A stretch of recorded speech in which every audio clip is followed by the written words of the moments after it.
easy now. Papa got bitch, make your hands come down. Oh, you make my high come down. Always tripping when you come around. I'ma have to cut you off, like right now. You see, I don't have to drive me. You can say that for your mama. Maybe you should smoke some. Me try the marijuana. I was loving you good. The vibe was straight. Showed you a couple of things and they ain't finished change. I treated you right. Everything was a gift from a time to your bag and the color on your lip. Yeah, you Welcome to Seahawks Man to Man podcast, powered by The Athletic. Shout out to the company. My name is Michael Sean Dugar. I'm here with my co-host, Christopher Kidd. You can follow us on the tweet machine at Mike Dugar as MikeDugar. I spelled it for you guys this time. I want to make sure I do that every few episodes, so I'm not just like shouting out that I'm verified on Twitter. Chris, talk to him. What is up, everybody? It's your boy, Christopher Kidd. Be sure to follow me on Twitter at CKIDD206, and that's CKID206. All right, we have the third and final installment of our NFC West Roundup series. Shout out to Matt Barrows on our first episode, who covers the San Francisco 49ers. Shout out to Jordan Rodriguez. And our second episode covers the LA Rams for The Athletic. And our third guest to finish it off is Katherine Fitzgerald. She covers the Arizona Cardinals and the Phoenix Suns every now and again for the Arizona Republic. The real Fitzgerald is in the house. What's up?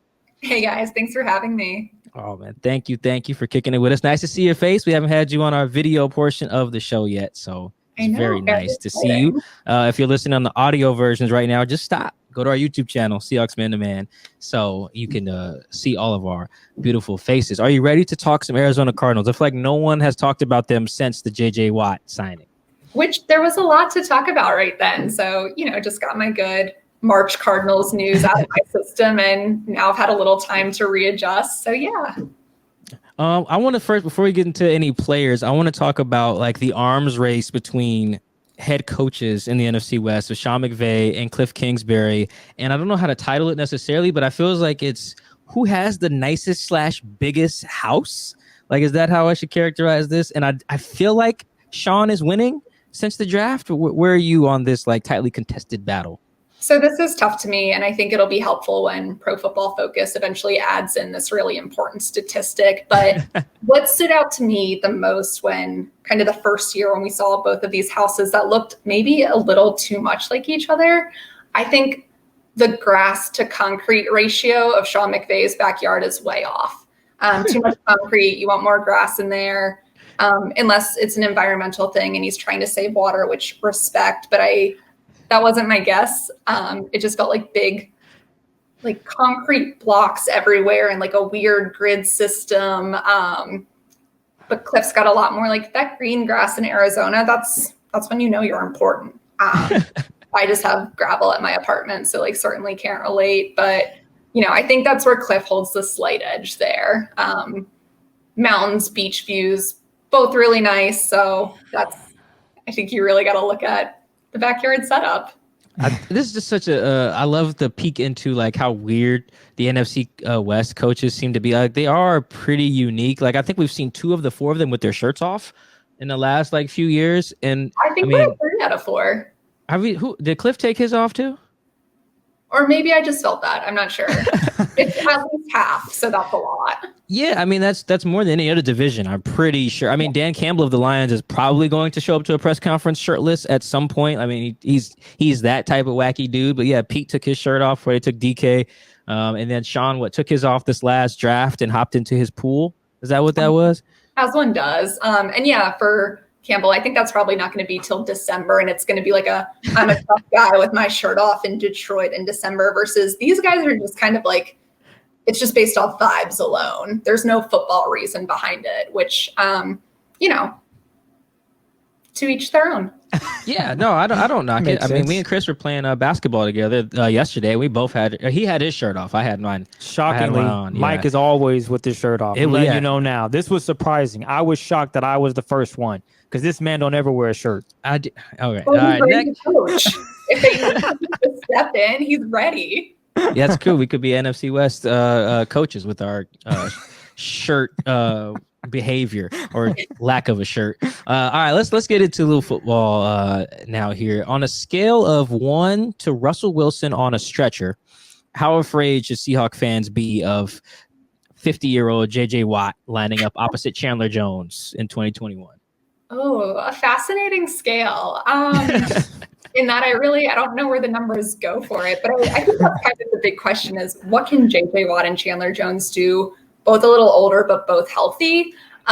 It's not a combination of people I would want to line up against, though I recognize NFL quarterbacks are usually at a slightly different level than I am. But I think that's what's going to be really fascinating to see about this Cardinals defense is, without Chandler Jones last year when he was injured, they still found ways to get that pass rush going. And, that's nice when you can still make it happen, but to have two guys of that caliber just at your disposal, I would say Seahawks fans could be a little nervous about that.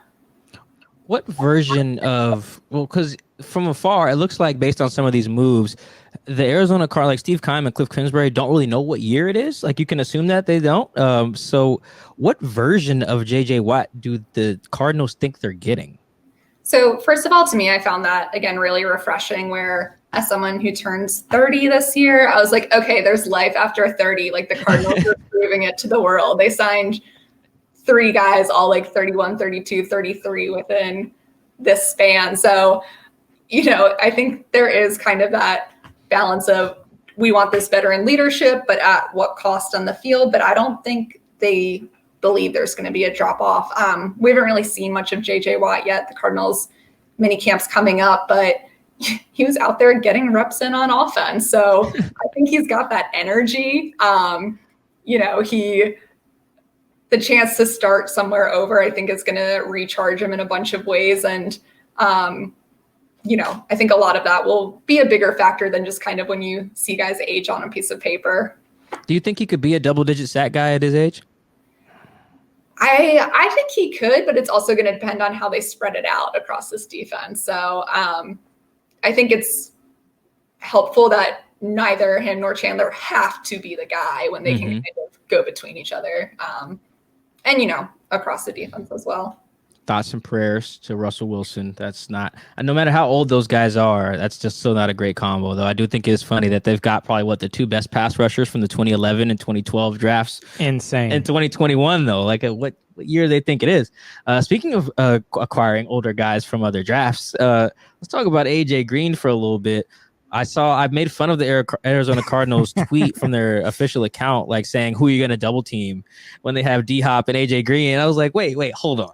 Who was double teaming AJ Green in 2021? So like, it's been rough for him. Has Steve Keim actually seen recent footage of AJ Green? I don't know that he's the one to send the tweets, but I know Steve Keim is always very confident in the moves he does. Whether that translates immediately to how they do on the field is a slightly different story. But yeah, if I'm a defensive coordinator, I'm probably double teaming Hopkins first. I found it interesting too, kind of when you look at what they're doing with the receiver room, given they had a bunch of young guys that they're still trying to figure out a little bit. At this point, Larry Fitzgerald seems to be focusing on other ventures in his life, like part owner of the Phoenix Suns, who doing pretty well. So like shouts out to him on that venture. But I think realizing like, okay, let's still just get an old guy in here. I don't know if it's kind of a checklist or something like that. Like, oh yes, every wide receiver room has, your token old guy, DeAndre Hopkins, and then 8 younger players who are still trying to figure out. It seems to be the agenda, or not the agenda, the formula they followed. How much better does AJ actually make the receiver room? Like this isn't 2015. So like what does AJ actually bring in 2021? To me, some of that is just how they use any of them. I think when you start with Hopkins last year, it felt kind of like a weekly ritual of Kliff Kingsbury being like, yeah, we've got to get DeAndre Hopkins involved better. Obviously, he put up some really strong numbers, but when you look at some of those late season losses where, they just didn't get the offense going, if you can't get Hopkins going right away, that doesn't make me optimistic that Green will make an impact immediately. But I think it kind of opens up the field a little bit of having an option. Again, even if it's not a 2015 version. You mentioned the young guys, and there's so many of them, but one stands out, and that's Rondale Moore. I'm sure the Seahawks were looking to get this talented wide receiver, but they ultimately went with Eskridge. Mike, I'm pretty sure you mocked him at least a few times, right? I did, yeah. I was big on Moore. They were all in the same range. I think he went 7 picks before Dwayne, yeah. With that being said, what were your initial thoughts of this pick, and do you think he'll get this offense rolling with what he brings to the table? Yeah, I think he's an exciting pick for the Cardinals. What I found really interesting about him was the first time we talked to him after the draft, he just seemed like really, I don't know the right word for it, not energetic. And he followed Zaven Collins, who was, just energy all over the place when he got picked. And at first it was kind of like, okay, what exactly is this? And then I went back and I'm seeing his celebrations at Purdue, or him just like calmly walking over, handing the ball to the ref and continuing about his day. Like, he is even keeled to the extreme. I think that's going to help him as he kind of figures out this next level. But I think he is someone they want to get involved really quickly, both on the offense and special teams as well. And I think that's going to be a pick that turns out pretty well for them.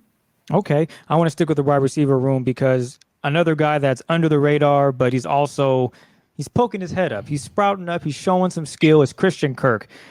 Is this going to be a season where he breaks out, say, 75 catches, 850 yards, and maybe 7 touchdowns this season? Do you see that possible within this offense, or am I asking too much because now they got A.J. Green, DeAndre Hopkins? The ball has to get around.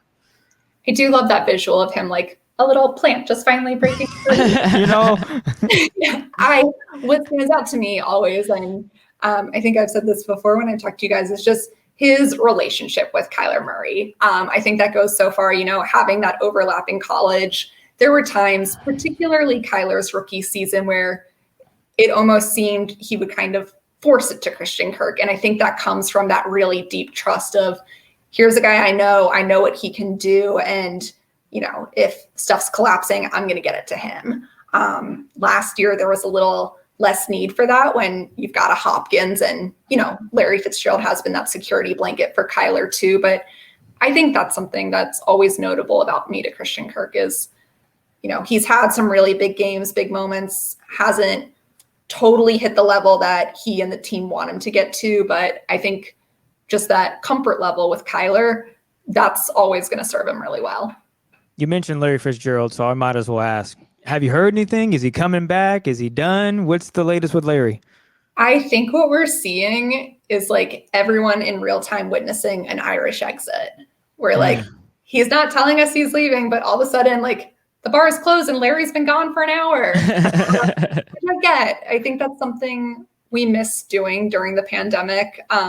Being with a large group and then just leaving without saying a thing. I think we'll probably hear from him soon. We haven't yet. The team is very much being like, he's with the Suns, enjoying that. He just golfed with the Manning brothers. There's so many other things he does that are completely unrelated to football. I do think it's interesting we haven't heard yet, but it seems each day a little less likely that he'll be lining up on the field to play football come this fall, but I've been surprised before.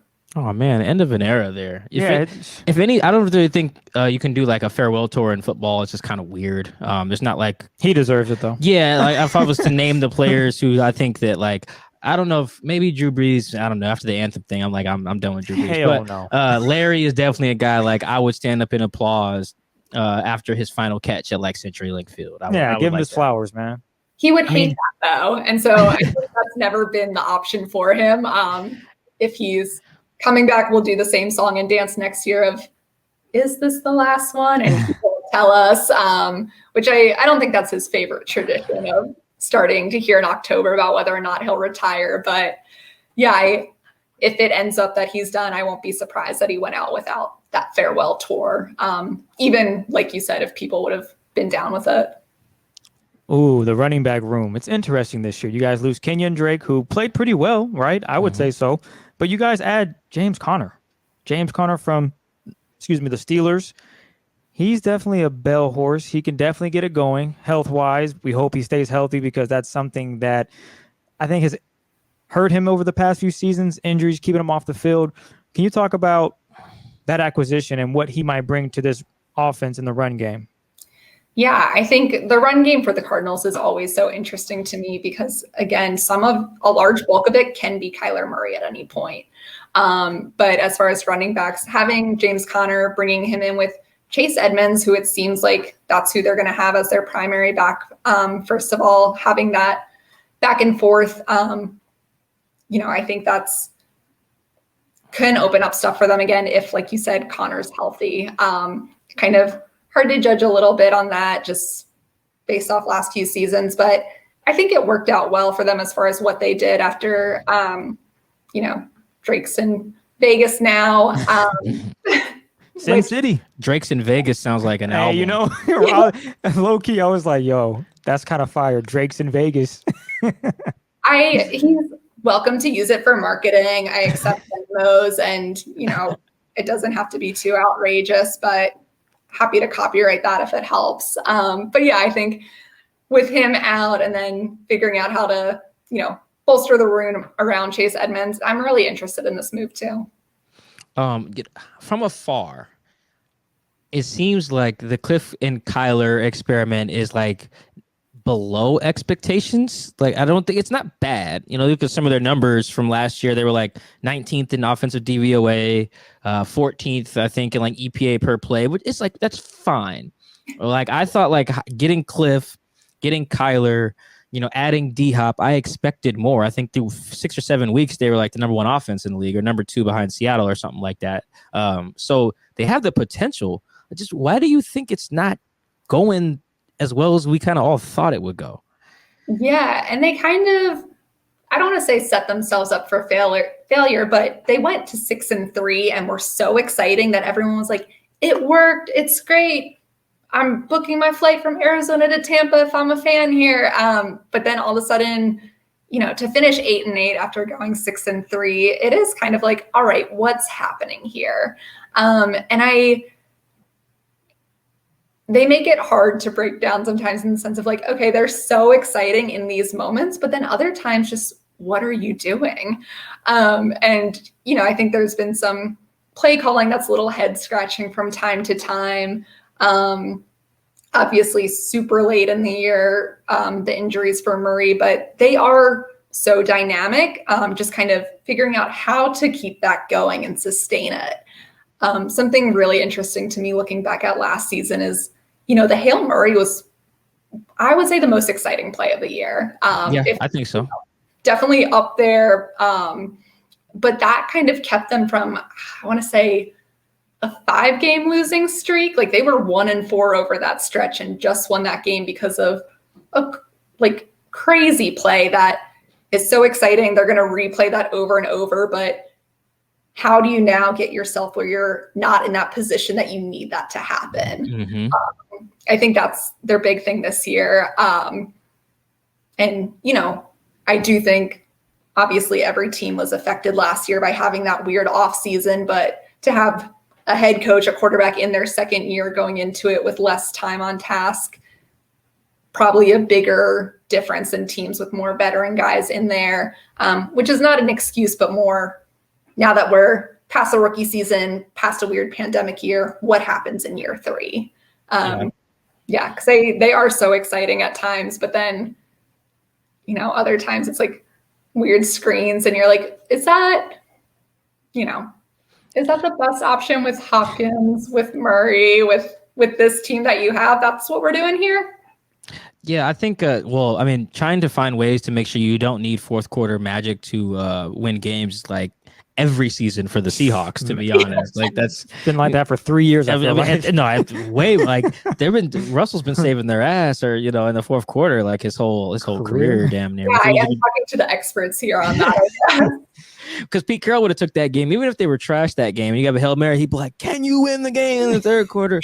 He was like, can you win the game in the fourth quarter? It's like, well, yeah, if we get a 50-yard Hail Mary, coach. So, like, maybe we should we Switch should it kind of maybe we should not need that. But the play calling thing is interesting because I haven't like done a full on like film study on Arizona or anything. I watched a bunch of their games last year and obviously two of them against Seattle. The play calling does seem a lot more stale than I would have imagined, specifically with D-Hop. Like week 11, I think the Cardinals lost week 11 up here in Seattle because it was just they were easy to sniff out. I think like two of DeAndre's first two targets were screens that got sniffed out. He was lined up against Trey Flowers for a lot of the night as the X receiver and only had like 5 catches.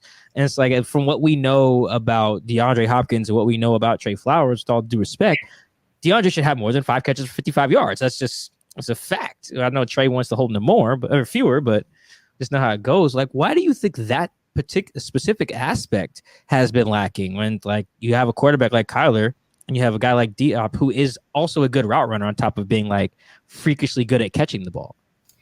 It's a wonderful question that I don't know. I think when you go back and you look at here's what he ran last game and it looks like spaghetti down in the corner, like all on one side of the field, not really running those deep routes and stuff. That's when I tend to ask the same question of just what are we doing here with, Kyler and D-Hop? So I think that's something they need to figure out this year of, how do we get the offense in a rhythm? And I think Kliff does like to get Kyler going with some small pickups early on to set that rhythm. But if that's going to prevent you from big chunk plays and staying on the field, then it kind of defeats the purpose. So how do the Cardinals get more consistent at those big plays, those deep shots when they've got guys that can do it? Christian Kirk, that's where he's really shined in some of these games last season, in particular of 80-yard touchdowns, whatnot. Do that more. Yep. Yeah, do that thing. Run that play where you score. Do it again. Just have the man who's so good at catching a football downfield continue to do that instead of going straight sideways. Yeah, I look at a team like how Buffalo uses Stephon Diggs with Josh Allen. I'm like, that's what I would expect from Arizona with Kyler and D-Hop over a 16-17 game season. It's just ridiculous numbers because how do you guard both of those dudes consistently with how dynamic they are at all three? Because even Kyler can take off and run. I just want more from that, I guess is what I'm saying here. Yeah, and it's led to some incredible Kyler Murray highlights of, 28-yard pickups because he's just making things happen. But what if that simply wasn't the need? Let's flip to the defense a little bit. Again, I'm viewing from afar here, but my read on their back-to-back first-round picks with Zaven Collins and Isaiah Simmons is that the Cardinals are planning on playing defensive-less football or positionless football on defense, almost just get big, fast, athletic guys, and we'll figure the rest out. Am I reading this wrong here? What I've really liked is all the different weird metaphors they've used for this of these are 2 trees in the middle of the field. These are 2 giant cats. Those were both things we heard in back-to-back press conferences. And I was like, okay, are they redwoods? Are they these are pretty different things. Trees don't move. So yeah, sturdy. I don't want to be no tree in football. Yeah. I was like, that's it's good if they're just, they throw the football and it bounces off the tree. But other than that, I don't think this is what you want. But I think what's been interesting too, particularly given the back-to-back years of those picks, is how the year before with Isaiah, they were so much more he's versatile and that's great. So he can learn everything. And I think that it was too much. He wasn't as involved in the defense as they wanted him his rookie season. And a lot of that did go back to having the shortened off season, not having that time. But I think also just, instead of being able to excel at one thing, trying to be good at everything, and that didn't work. So with Zaven, it was more no, we've got a plan. We're sticking to it. If you can do other stuff, that's great. But let's focus here. So I think there was kind of a lesson in that year before going completely positionless. But yeah, I found it interesting just, 2 years in a row going that route of trees. Yeah, tree. I'd rebuke that nickname. I understand it, but there needs to be more of an explanation. You can't just say they're like trees because then everyone's wondering, well, You don't want to be a tree because you don't want to be standing still. Are there legs like trees where they're just really tough and strong? But I get where they were going. Go ahead. It's we need follow-up questions and press conferences again. I used to work at a gardening store, so like I know my trees. I can. I mean, I guess to use the obvious cliche, like let's get in the weeds here about trees. That's probably doing too much. But... No, that's perfect. I love it. I love get into the weeds that. of things here. Let's figure this out, shall we? Yeah, no, that was. I think the Seahawks have kind of had that problem too. Actually, like, because Pete Carroll will talk about versatility, and it's like, Pete, you want him to run, jump, spit, spin, twirl, everything. Have him run. Just have him run. Let him get really. Have him. What is it? The jack of all trades, a master of none, or something like that. Is the phrase like that? Seems like what you mentioned, Isaiah Simmons. That Seattle has had that problem. So I imagine all coaches do, because you want a guy who can do so much stuff. You look at him do all these things in college, because when you're good in college, like they really do have you do everything. What's that kid from Michigan? They ended up with the Browns, Peppers. Yeah. He played like 7 positions at Michigan. Safety, punt return, kick. Yeah, linebacker. It was coming off the edge. I mean, it made sense at the time, but when you get in the NFL, it's like just have him play linebacker or something. Just have him focus on that if he can branch out later. Seattle's problem is they've been doing that with offensive linemen. Like, let's have him play tackle, guard, and center and see if he sticks. It's like, well, no, then Russell Wilson will die at that rate. Let's stay on the defense though. Man, I don't want this to sound like we're just going to be bagging on PFF for a little bit here, but I do want to talk about Budda Baker, who I think that was a little bit ago, a week or so, that PFF put out the list of the top safeties, and Quandre Diggs of Seattle wasn't even on it. It was top 32. Budda was at 16. And it puts a window into me framing the question this way. Is the way Budda Baker being rated 16 by PFF going to put up like a FU season for Budda this year? Kind of like we got from Aaron Rodgers when he's like this, his FU to the Packers for Jafton Love. And we're going to get one of those from Budda in 2021. I would love for Budda to go on Jeopardy. But I don't think he'll follow the exact trajectory of an Aaron Rodgers in that sense. But I do, he already tweeted being angry about it, or just kind of like, pardon, what? So, I think he certainly could use it as a motivating factor, but he also doesn't really need that. Something that I find so interesting about Budda Baker is his personality on game days versus, he's just so laid back, so chill, but then he does kind of get that added layer, but it's still never, this is not a bad thing. So I'm trying to find the right way to say it. Like, he's still Budda, even when he's turns that switch on, if that makes sense. But so when you look at what he did last season, and with a broken thumb for part of it, I remember we were talking to him a few weeks after that injury, and he's like, I'm looking forward to this game because I can like bend my thumb all the way now. And that helps tackling when you can use your entire hand. So to have the season he did with that, even if this PFF adds a little bit to him, he's already playing at such a high level. Where would you rank Budda among the top safeties? We'll go to, this is the Fitzgerald PFF here. Okay. There we go. Where would you put him? What did they have him at? Like 16? I think it was 16. Yeah. I mean, certainly higher than that. I'd have to look at the list again, but top 10, obviously, I feel. Yeah. Like, to have, even double digits, I was surprised by that. I don't think dang, this is going to sound bad here. I really don't think, because when you've been to games, when you go to the game versus and you've watched them on TV, obviously too, there's just a different feel for what you can see. Like, you just have a different, like, you see what the quarterback sees. Like, it's really, I think there's 2 positions that you really get to see whether they suck or whether they're really good when you're there. It's quarterback and safety. Like, you see, like, Budda's a little different because he's like all over the field. So like, you don't even have to, you can just follow the ball and Budda will eventually get there like a missile. Like, but for some safeties, like, you got to watch the all 22. So like, and that's why I think they kind of missed the mark on that whole list. But if we get an FU season from Budda, like, I am definitely all for it. Like him, we mentioned that the most exciting play from last year was probably the Hail Murray. Is that the nickname for Hail Murray? Yeah. Like, our line, so sticking with it. The only other like close play I would say is Budda and DK.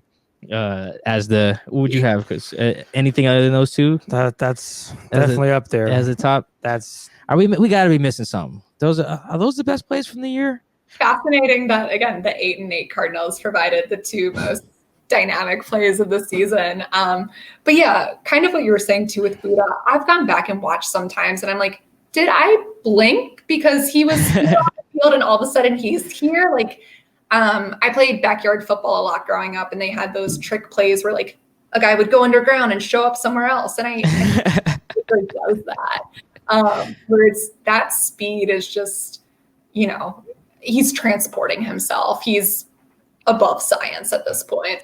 Oh, I like that. Buddha is above science. That's better than getting called a tree, for sure. That's way better than getting referred to as like these are trees. He's trees, man. Yeah, they don't move, really.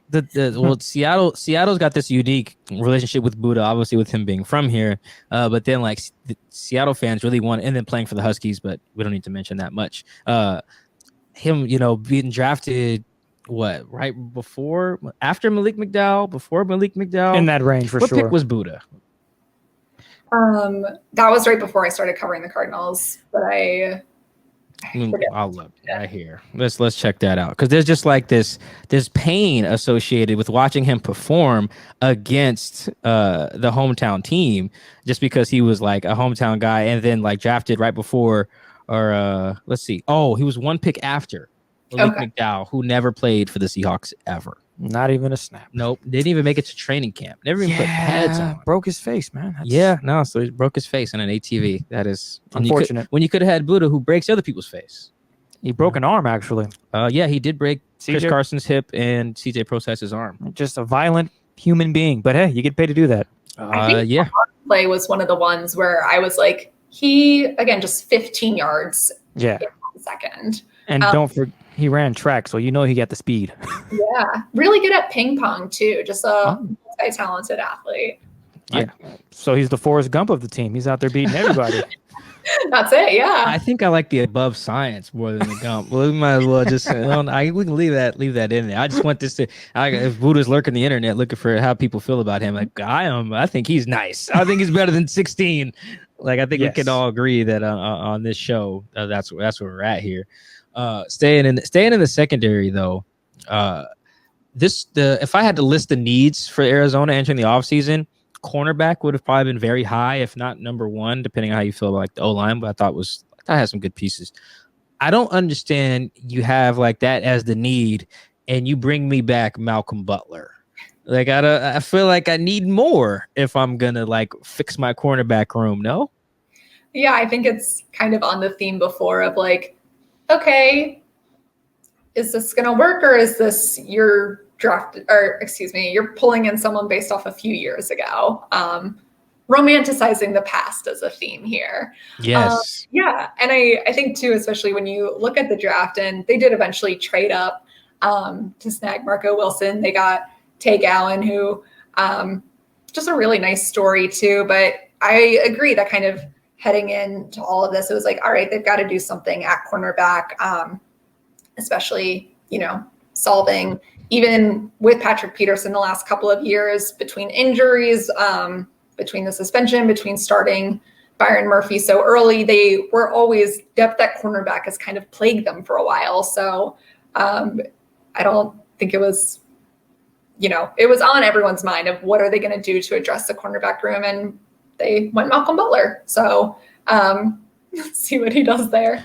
I'm just convinced they just don't know what year it is. It's like the reverse plot of the show Futurama, where he falls into the thing and he wakes up and it's like 3000 whatever. I think it's backwards. I think Kliff and Steve kind of fell asleep and they woke up and it's 2015 and they're like, what do we do to fix our team? Let's get JJ Watt. Let's get AJ Green. What the hell, Malcolm Butler? Let's get Malcolm Butler. What's the center they picked up from the Raiders? Hudson.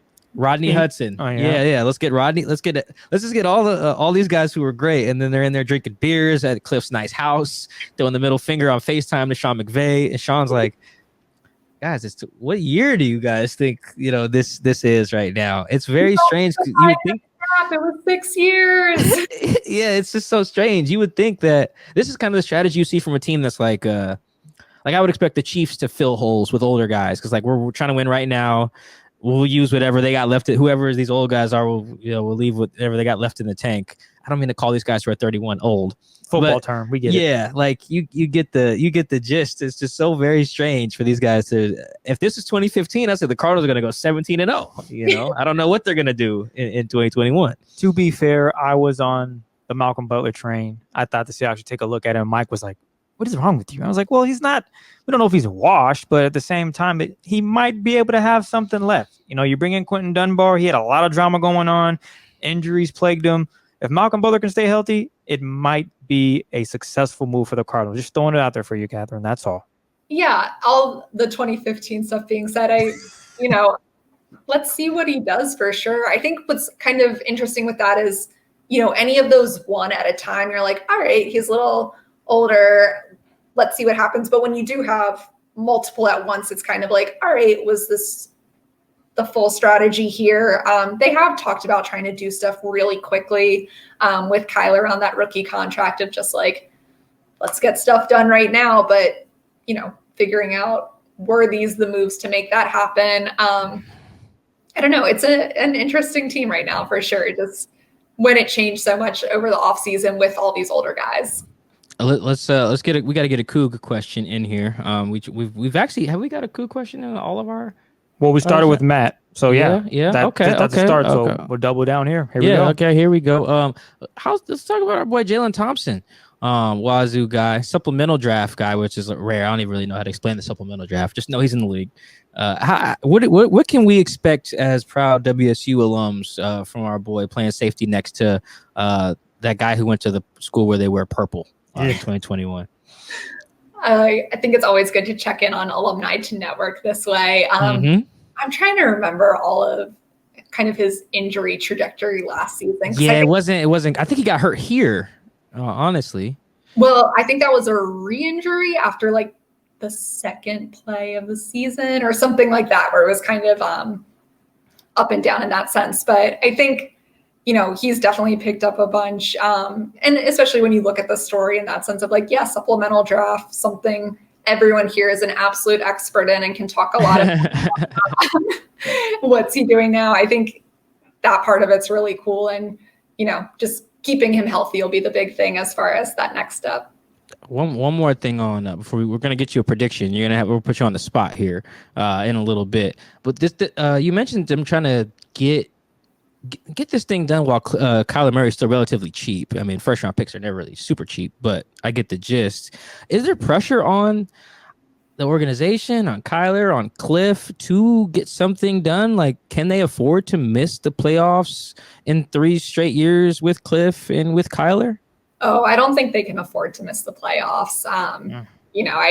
Obviously their goals are pretty lofty, but I think to have reshuffled everything so quickly to make Kliff and Kyler happen, if by year 3 you're not in the playoffs, I think that's going to be pretty alarming for this team. And I think that's why the hot start last year kind of masked some of that for a bit, where going into the season, it was like, all right, they had 5 wins the year before, 3 wins before that, like 8-8 would still be a step up from that. But to then jump to 6-3, it was like, all right, they figured it out. And then they hadn't. So I think, for Kliff Kingsbury in particular, year 3, I do think they will make the playoffs, but I think it's pretty important for him also that they do.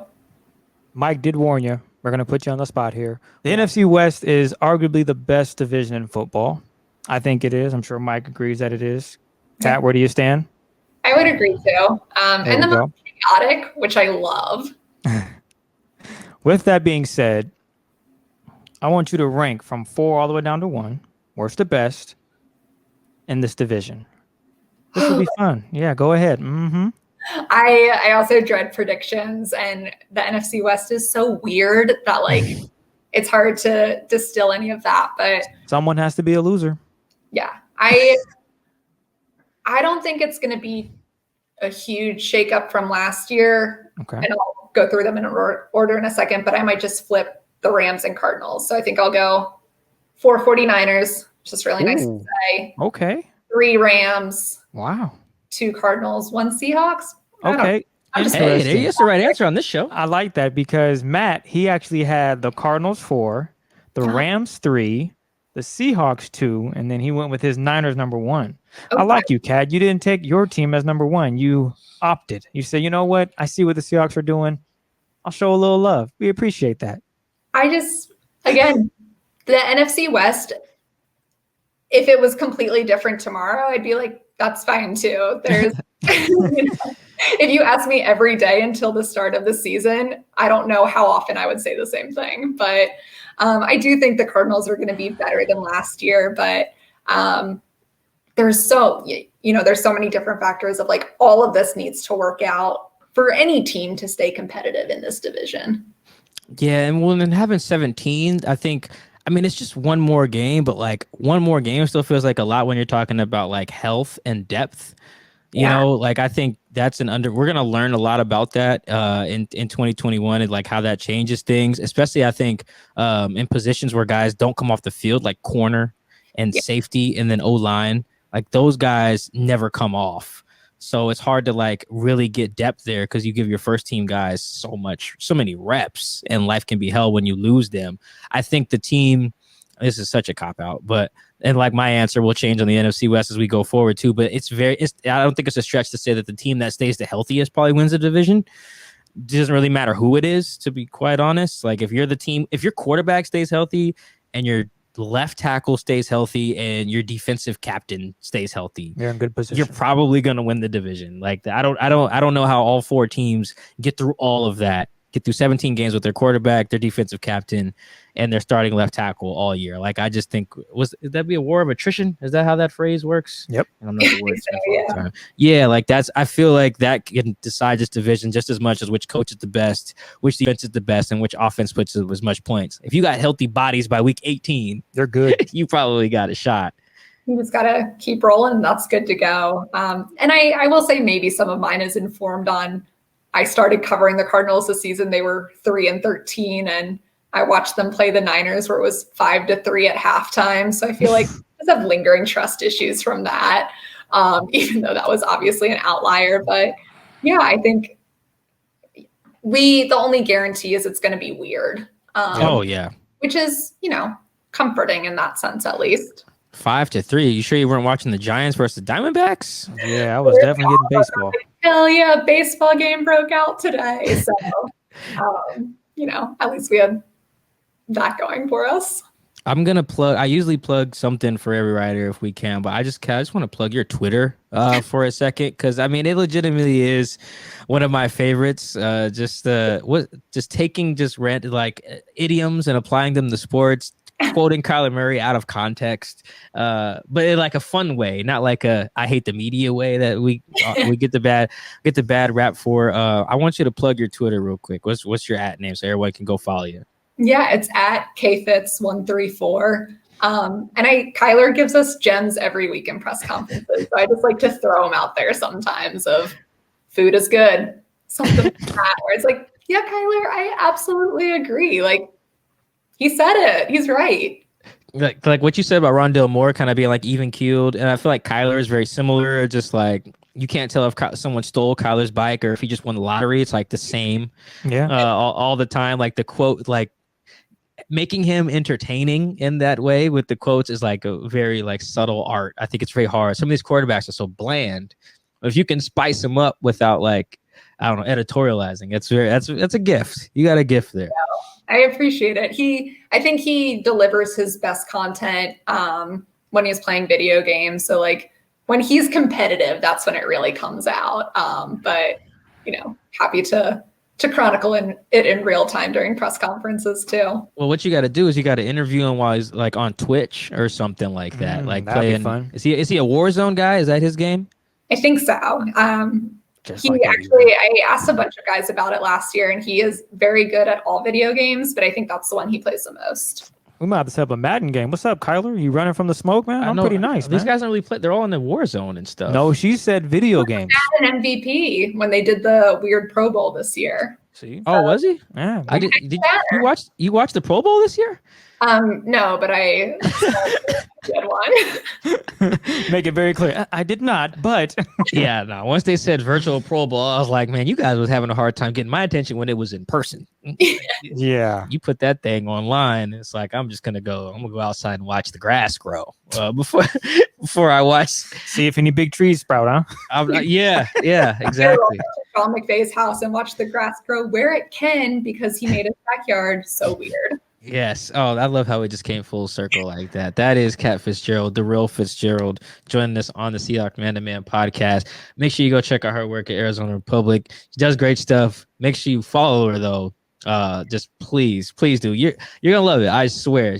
I know you get shouted out for your Twitter all the time because it's fun stuff. I know we talked about this when we had you on during the season Last year. Yep. But if you guys really want some heavy stuff, I recommend her piece on DeAndre Hopkins and Denmark VC. That is probably some of the best journalism I read in 2020, especially given the subject matter and the year that we had in 2020. A very good combination of the NFL, star power, really good writing, and race. It was great stuff. That's really Yeah. I show love. I try to. That's why it's good to see you guys when I do this. Like it's fun. We're definitely gonna get you on during the season. A, because we like having you, and B, because the Athletic doesn't have a Cardinals writer, so we're kind of going fishing for it. SOL there. But thank you guys for listening to the Seahawks Man to Man podcast. Thank you guys who are watching the Seahawks Man to Man podcast. Make sure you subscribe, tell a friend to tell a friend, follow Chris on the tweet machine. Make sure you follow our wonderful guest, Katherine Fitzgerald. You guys know where to follow me. That is the conclusion of our NFC West Roundup. We'll catch you guys the rest of the offseason. On that note, we're out.